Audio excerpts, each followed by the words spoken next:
এর সাথে অ্যাফেয়ার করব আর ভোগ করব, অথবা পর্নোগ্রাফিতে আসক্ত হয়, অথবা মাদকাসক্ত হয়, খেলাধুলা করে সময় নষ্ট করছে, অথবা দেখবেন ব্যাংক ব্যালেন্স টাকা পয়সার পিছনে ছুটছে। মানে ওর যত ছোটাছুটি দেখবেন স্পেশালি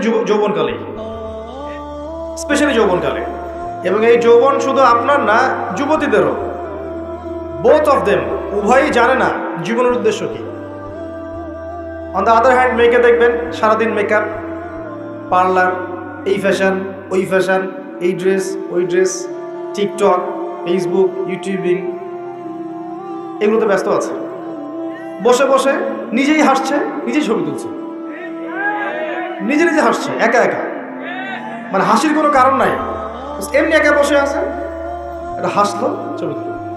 মানে মাইন্ড প্রোগ্রামিং। দেখেন, আমাদের মাথাটাকে ইহুদিরা প্রোগ্রামিং করে দিয়েছে। মানে আপনি যা করবেন ওরা আপনাকে দেখতে আসবে না, বরং আপনি নিজেই জানিয়ে দিবেন, দেখো আমি এটা করেছি। ওয়াইফকে নিয়ে ঘুরতে গেছে, ছবি দিবে ফেসবুকে, কয়দিন পর হয়তো বাথরুমে বসেও ছবি দেবে। এটাই বাকি আছে, খালি আই থিঙ্ক শুধু এটাই বাকি আছে, বাকি সবই দেওয়া যায়। এগুলো দিস হয়। আমি আপনাদের ভাষা বুঝি না, বলতে পারি না। এগুলো মাঝে মধ্যে দেখা যায়। ভালো করে খেয়াল করেন, মানুষের দুইটা জীবন, ব্যক্তিগত জীবন আর পাবলিক লাইফ। আপনি আমি এখন পাবলিক লাইফে আছি, আমাদের প্রাইভেসি আছে, সব কিছু তো আপনি জানবেন না, আবার আপনার সব কিছু আমি জানবো না। একটা প্রাইভেট লাইফ, ব্যক্তিগত জীবনে আপনি খান, ঘুমান, আপনি স্ত্রীর সাথে থাকেন, ঘরের মধ্যে অনেক কিছুই করেন। এই মাইন্ড প্রোগ্রামিং করে ওরা আমাদেরকে এমন একটা মানসিকতা দিয়ে দিয়েছে যে আমরা এখন পাবলিক লাইফ আর প্রাইভেট লাইফের পার্থক্য বুঝতে পারছি না।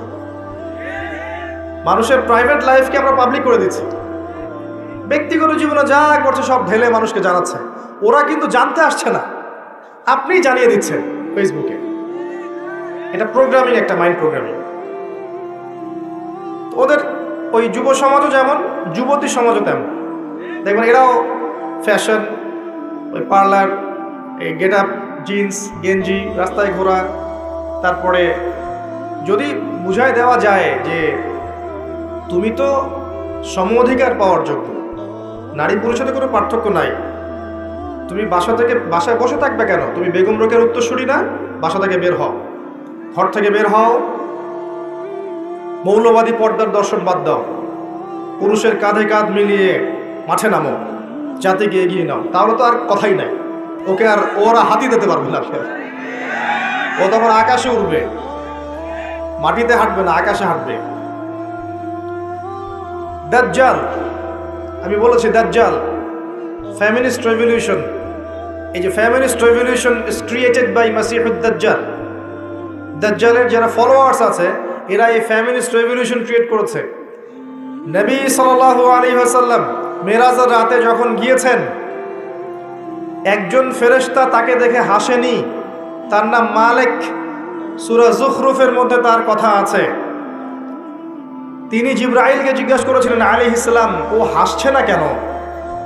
জিবরিল আমিন বলেছেন, তাকে আল্লাহ পাক জাহান্নামের প্রহরী হিসেবে সৃষ্টি করেছেন। যেদিন থেকে আল্লাহ তাকে এই দায়িত্ব দিয়েছেন, ওই দিন থেকে মুখের হাসি উড়ে গেছে। আর জাহান্নামে তিনি ছাড়াও আরো 19 জন বড় বড় ফেরেশতা থাকবেন। আলাইহা তিসআতা আশার, কোরআনে আছে। আরো অগণিত ফেরেশতা থাকবেন যারা দায়িত্ব পালন করবেন। নবী সাল্লাল্লাহু আলাইহি ওয়াসাল্লামকে দেখানো হলো জাহান্নামের আযাব, তিনি দেখলেন, পৃথিবীতে এসে বললেন মেরাজ শেষে যে আমি জাহান্নামকে দেখেছি, যেখানে উদ্ধত এবং অহংকারীরা আছে, এবং সেখানকার বেশিরভাগ অধিবাসী হচ্ছে মহিলা, নারী। তার মানে শোনেন, এই হাদিসের ভুল ব্যাখ্যা বুঝেন না। এটা সমস্ত উম্মতদের জন্য নয়, এটা এই উম্মতের জন্য খাস। নবী সাল্লাল্লাহু আলাইহি ওয়াসাল্লামকে মেরাজের রাতে যে শাস্তিগুলো দেখানো হয়েছে, এগুলো এই উম্মতের জন্য বেশি খাস। এই উম্মতের মানুষ বেশি সুদ খাবে, বেশি জেনা পরকিয়া করবে, এতিমের মাল আত্মসাৎ হবে এই উম্মার মধ্যে বেশি। এই উম্মতের বক্তারা জানুন যে আমল করবেন অনেকেই। এই উম্মতের নারীরা বেশিরভাগ জাহান্নামে যাবে। শেষ 100 বছরের দিকে তাকান, বেশিরভাগ অনুসারী যদি জাহান্নামে যায় মহিলা এই উম্মতের, তার মানে এই উম্মতের মহিলাদের সাথে শেষ জামানায় এমন কিছু হবে যার ফলে তারা আর দিনের পথে থাকতে পারবে না।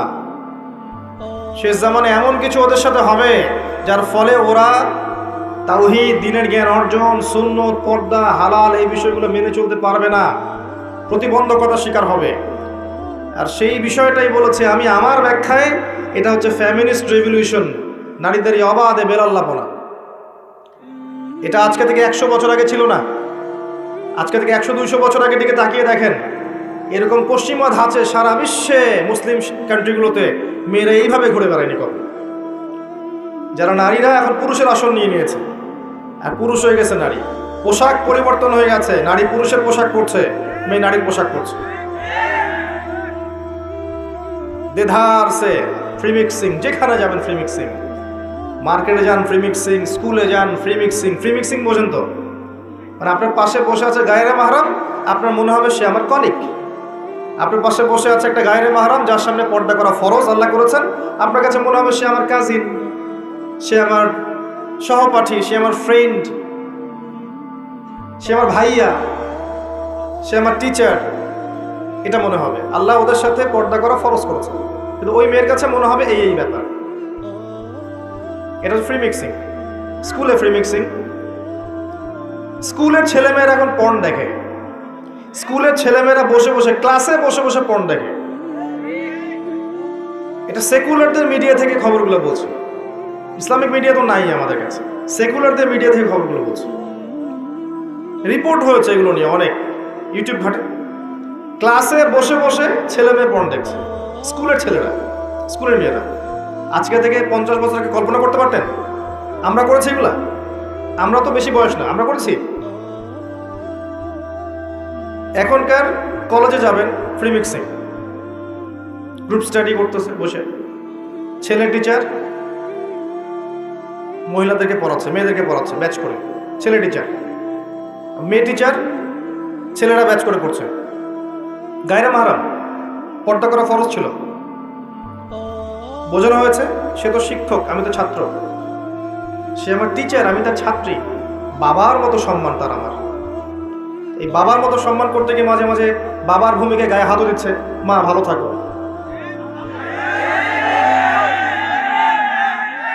আমি যা বলছি 100% হক কথা বলছি। ইউনিভার্সিটিগুলোর মধ্যে এগুলো হচ্ছে, এবং আমরা ইউনিভার্সিটির সিঁড়ি পেরিয়ে এই চেয়ারে বসেছি, এমনি এমনি বসিনি। এগুলো হচ্ছে। প্রচুর মেয়ে ইজ্জত হারাচ্ছে, প্রচুর মেয়ে।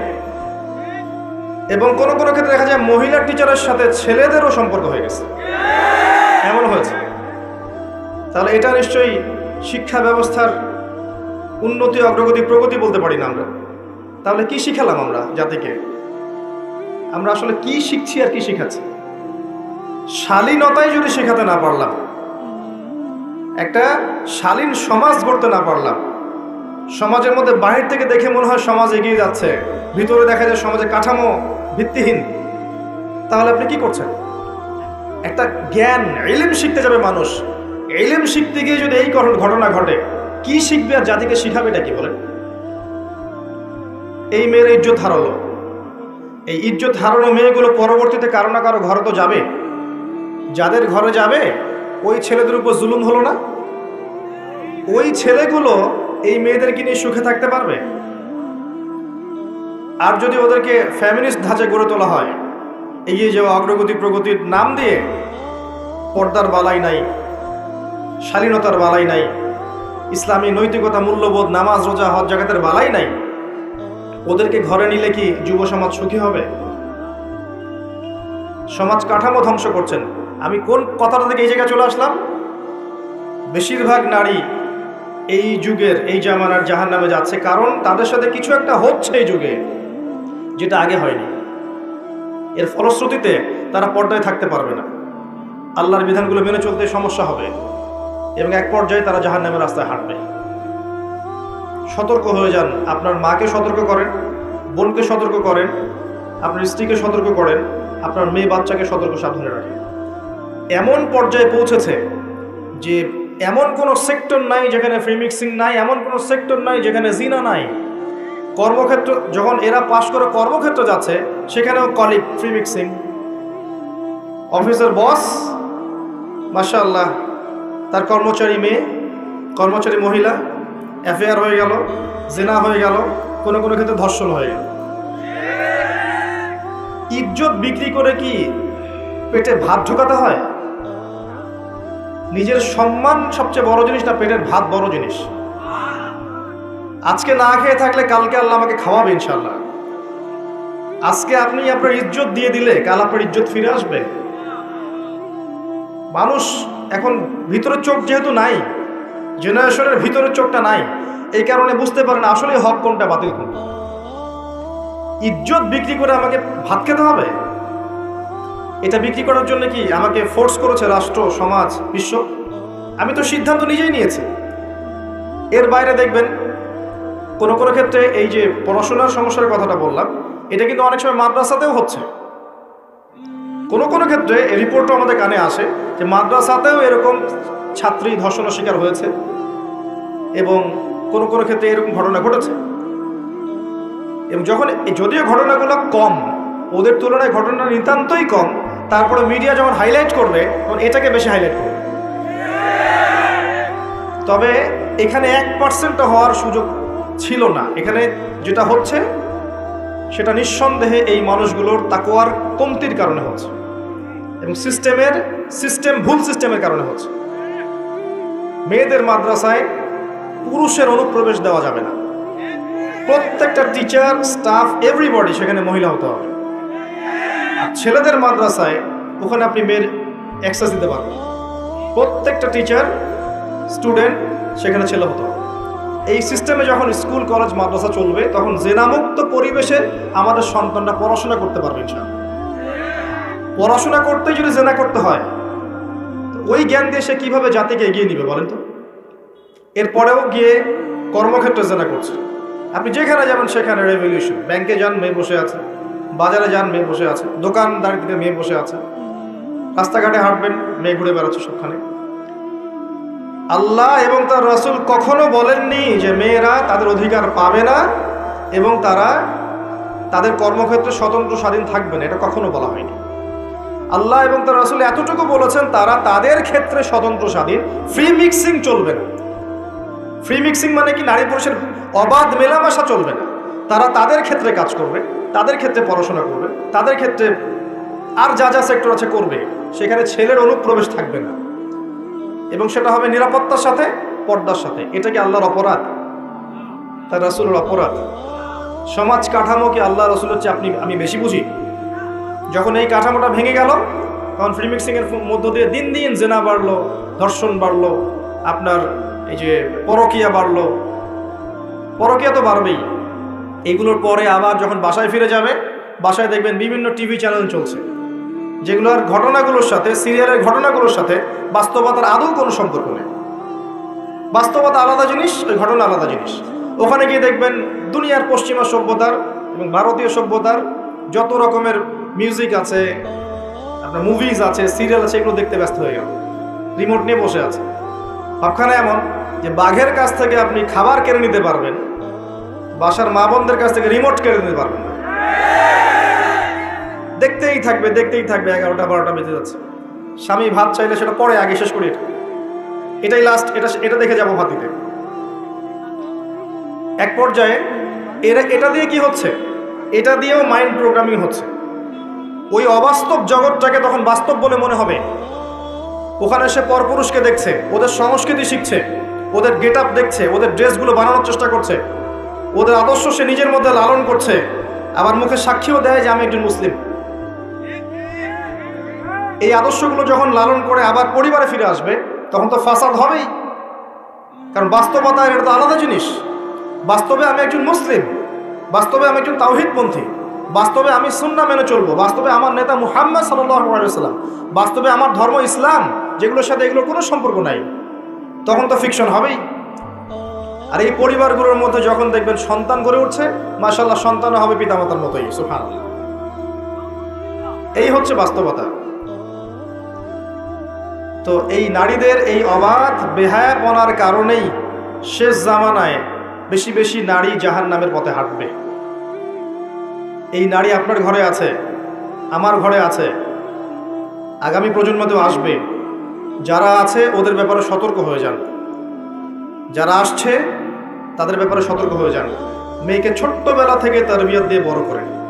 আয়েশা রাদিয়াল্লাহু আনহার মতো বানান, খাদিজা রাদিয়াল্লাহু আনহার মতো বানান, ফাতেমাতুল কুবরার মতো বানান, খাদিজা রাদিয়াল্লাহু আনহার মতো বানান, মারিয়াম আলাইহিস সালামের মতো বানান, হাজারা আলাইহিস সালামের মতো বানান। এমন করেন যেন আপনার মেয়েটা যার ঘরে যাবে সেই ঘরটা যেন জান্নাতের টুকরা হয়ে যায়, এবং আপনার মেয়ের গর্ভ থেকে যে সন্তানগুলো হবে এই সন্তানগুলো আগামীতে যেন উম্মার মুজাহিদ হতে পারে। এমন করে আপনার মেয়েকে বড় করেন।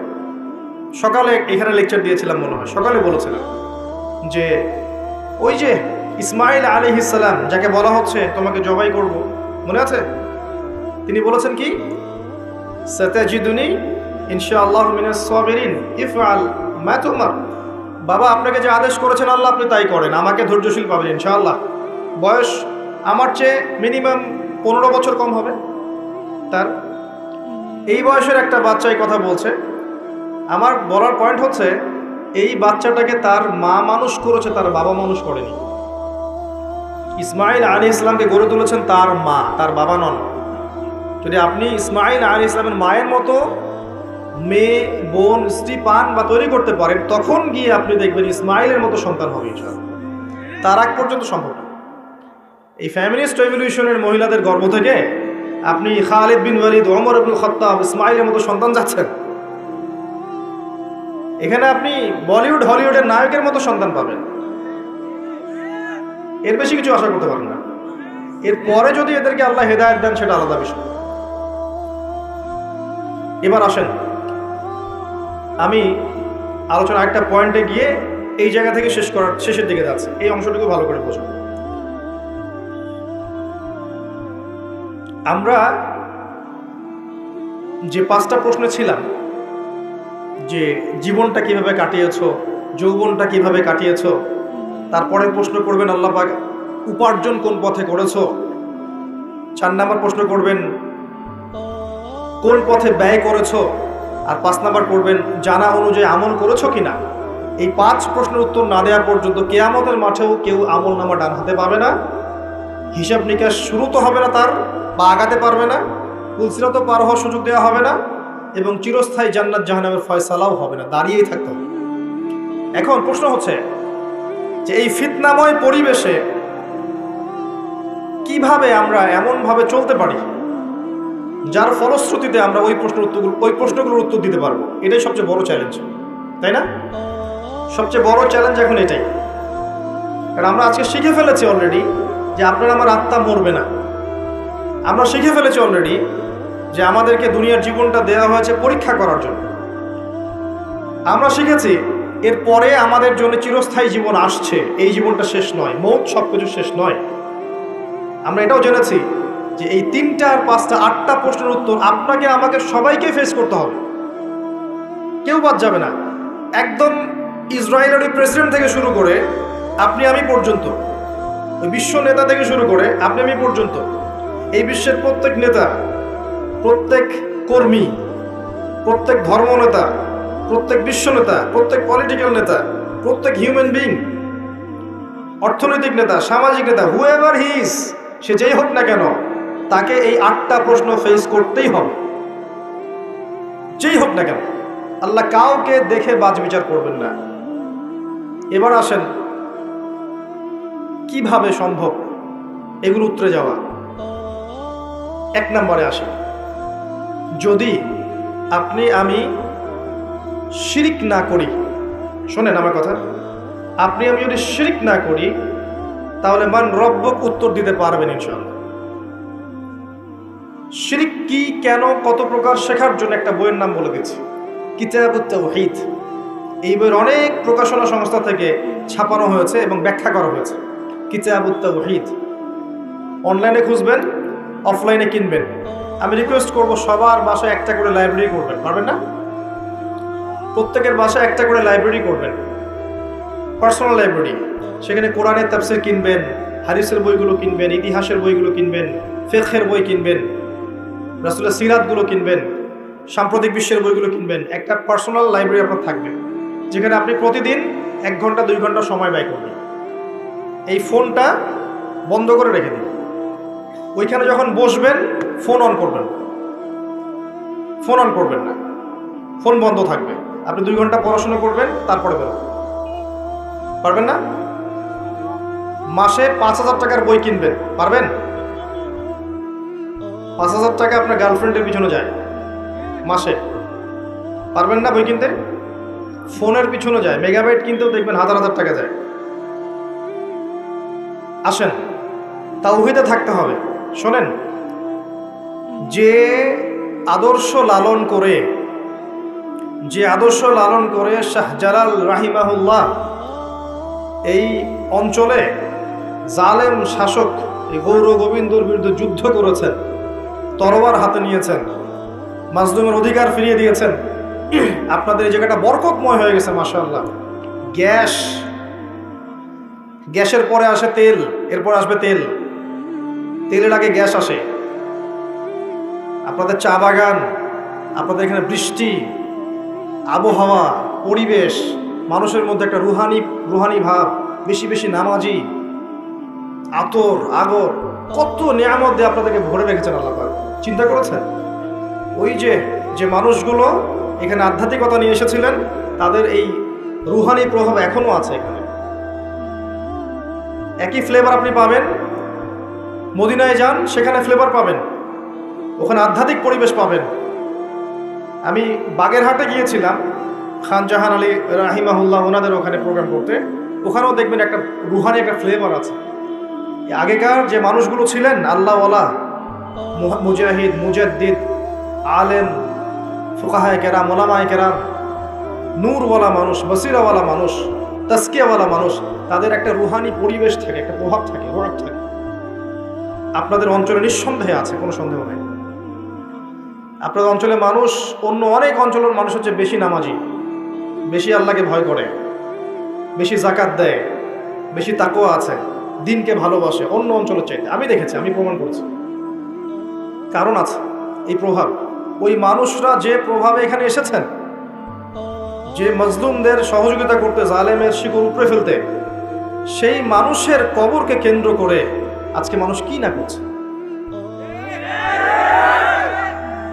অথচ সেই মানুষ যে আদর্শ নিয়ে এসেছিলেন, সেই আদর্শের যাররা পরিমাণ বালাই নাই। একটা হক কথা অন্যায়ের বিরুদ্ধে বলতে পারছে না। তার কবরকে এভাবে মুছে নিয়ে বরকত নিলে বরকত আসবে? তাওহীদে না থাকতে পারলে উনি আপনাকে পরকালে পার করে দিবেন? উনাকে সেজদা করলে আল্লাহ তাওহীদে সেজদা করা হবে? পরকালে আমি যদি ভালো আমল না করি, দুনিয়া থেকে ঈমান আমল নিয়ে যেতে না পারি, পরকালে তার ক্ষমতা আছে আমাকে পুলসিরাত পার করিয়ে দিবে? নবী সাল্লাল্লাহু আলাইহি ওয়াসাল্লাম তার মেয়েকে বলছেন, ইয়া ফাতিমা, দুনিয়াতে যা চাওয়ার আমার কাছে চেয়ে নাও, পরকালে আমি তোমার কোনো উপকার করতে পারবো না। আয়েশা রাদিয়াল্লাহু আনহা একদিন কাঁদছেন অঝর নয়নে। আয়েশা, তুমি কাঁদছো কেন? ইয়া রাসূলুল্লাহ, আপনি একটা হাদিসে বলেছেন যে কিয়ামতের মাঠে কেউ কাউকে চিনবে না, আমাকে বলেছেন, এটা মনে করে আমার কান্না আসছে। আসলে কি কেউ কাউকে চিনবে না?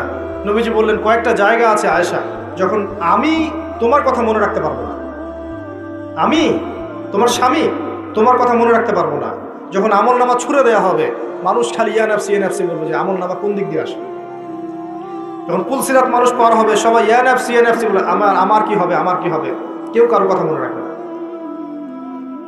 সত্যিকার অর্থে যদি আমরা আমাদের ওলামায়ে কেরাম, আউলিয়া, তাদের যদি সম্মান করতে চাই, তাদের আদর্শ ছিল তাওহীদ, সুন্নত, অন্যায়ের প্রতিবাদ করা, মজলুমের সাহায্য করা, আধ্যাত্মিকত্ব অর্জন করা, তাসকিয়া অর্জন করা, সমাজ সংস্কার করা, এগুলো তাদের আদর্শ। ওই আদর্শগুলো লালন না করে শুধু তাদের কবরে এভাবে মুছে গালে মাখলেই বরকত পাওয়া যাবে? আমরা আশা করব যদি কেউ এগুলোর সাথে সম্পৃক্ত থেকে থাকেন, ছেড়ে দেন, তাদের আদর্শ লালন করেন, তাওহীদ শেখেন। আল্লাহই সব, আল্লাহই খাওয়ান, আল্লাহই পরান, আল্লাহই বাঁচান, আল্লাহই মারেন।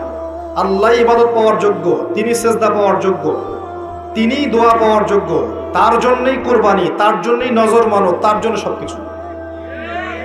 মধ্যস্থতা করতে গেলে শিরক হয়ে যাবে। শিরক হয়ে গেলেই মান রব্বুক উত্তর দিতে পারবেন না। মাদিনুকায় আসেন, ইসলামকে পরিপূর্ণরূপে গ্রহণ করতে হবে। কিছু অংশ মানি, কিছু অংশ মানি না, এমন গ্রহণ করলে ইসলাম টিকবে না। নামাজি, ব্যক্তিগত জীবনে পাক্কা নামাজি, মাশাআল্লাহ। অর্থনৈতিক জীবনে পাক্কা সুদখোর, চলবে না। ইসলামকে পরিপূর্ণরূপে মানতে হবে। ব্যক্তিগত জীবনে পাক্কা নামাজি, কপালে সেজদার দাগ আছে, অর্থনৈতিক জীবনে গিয়ে দেখবেন পাক্কা সুদখোর, চলবে না। ব্যক্তিগত জীবনে দান সদকা করছে মাশাআল্লাহ বেশি বেশি, দেখবেন ফরজ যাকাতই দিচ্ছে না। মাশাআল্লাহ তাহাজ্জুদ পড়ছে, মেয়ে বেপর্দায় রাস্তায় ঘুরছে। দেখবেন তাসবিহ তাহলিল করছে, চিল্লা দিয়ে বেড়াচ্ছে, বা আর অন্য কাজ করছে দিনের, পরিবারের কাঠামো ইসলাম নাই। দেখবেন এগুলো হচ্ছে। বেশি বেশি তেলাওয়াত করছে মাশাআল্লাহ, এদিকে দেখবেন গীবত, তহমত, অহংকার, হিংসা দিয়ে ভর্তি মন। ইসলাম আংশিকতার নাম নয়, পরিপূর্ণ একটা জীবন ব্যবস্থার নাম। আমরা ইবাদত করব সেখানেও মুসলিম, সামাজিক জীব যখন সেখানেও তো আমরা মুসলিম, সেখানে সামাজিকতাও নবীর সুন্নাহ মতো চলতে হবে। অর্থনীতি চালাবো সেখানেও মুসলিম, সেখানেও অর্থনীতির ক্ষেত্রে আল্লাহর দেওয়া অর্থনীতি গ্রহণ করতে হবে। আপনি সমাজ চালাবেন সেখানেও সামাজিক নীতিনীতির ক্ষেত্রেও ইসলামিক আদর্শ গ্রহণ করতে হবে। পরিবার চালাবো সেখানেও থাকতে হবে। যদি আল্লাহ পাক আপনাকে বিশ্বের নেতৃত্ব দেন, সারা বিশ্বে ইসলামিক লস ইমপ্লিমেন্ট করার দায়িত্ব তখন আপনার উপর বর্তাবে। প্রত্যেকটা ক্ষেত্রে আপনি মুসলিম।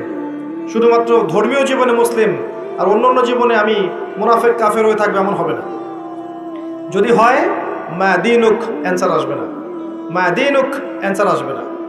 পরিপূর্ণ জীবন ইসলাম ফলো করতে পারলে উত্তর আসবে ইনশাআল্লাহ। আরেকটা কি ছিল?